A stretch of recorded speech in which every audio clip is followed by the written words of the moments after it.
The rabbis believe that if they can answer your rebuttal in such a way that after they speak, you are in a lack of knowledge about how to respond, they win. And this is fine as long as they are correct, and sometimes they are. But usually after close reflection, they are wrong.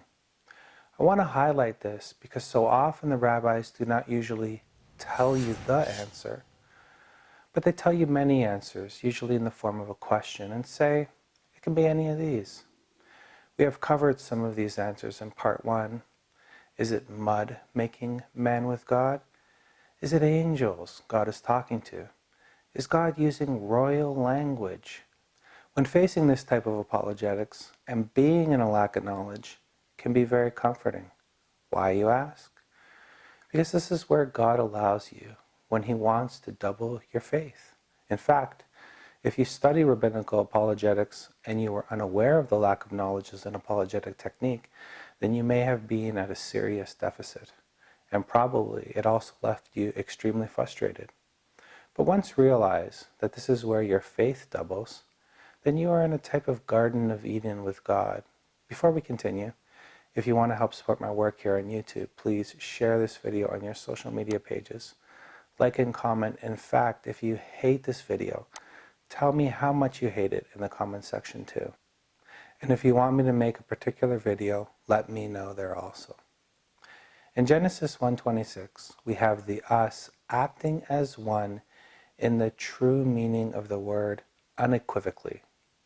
In the Hebrew, Elohim, the regular plural, and the word for Hebrew for make are both plural. When you have a plural noun like Elohim and a plural verb, make, cal imperfect, first person, common plural cohortative, then the noun is plural.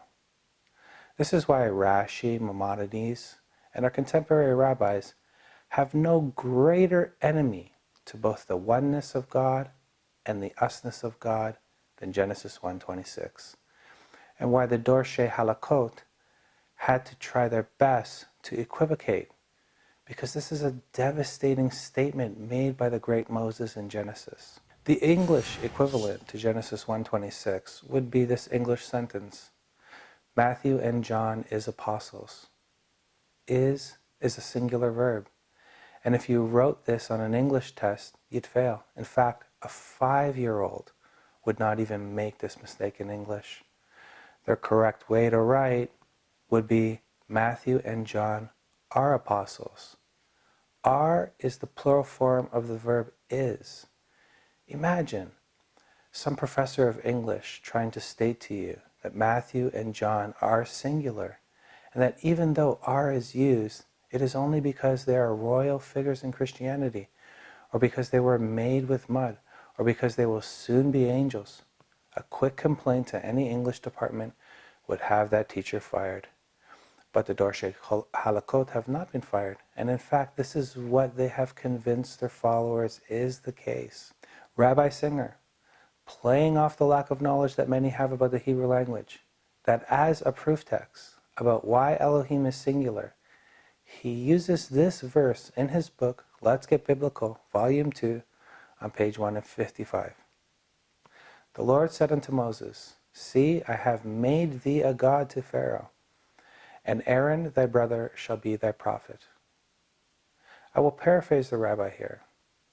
He says that basically, if Elohim is plural, and the word Elohim is used here in this verse for God in reference to Moses, and it is obvious that Moses is singular, then how could God be a trinity?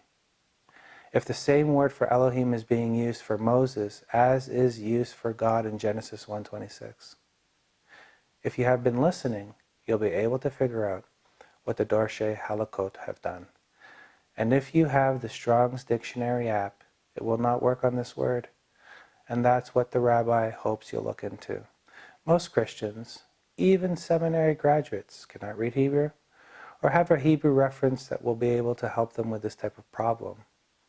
You can pause the video now and try to figure it out on your own. I'll give you a moment. But if you have just come along for the ride, here's the answer. The word Elohim is plural, but the verb made is singular.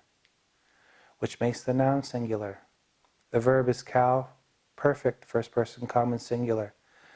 Suffix second person masculine singular, dorshe halaqot, which means seekers after smooth things, not dorshe halaqot, or interpreters of the law.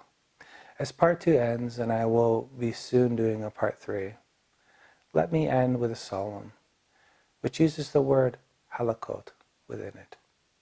May the Lord cut off all flattering lips, the tongue that speaks great things, who have said, with our tongue we will prevail, our lips are our own, who is Lord over us? Because of the devastation of the afflicted, because of the groaning of the needy, now I will arise, says the Lord.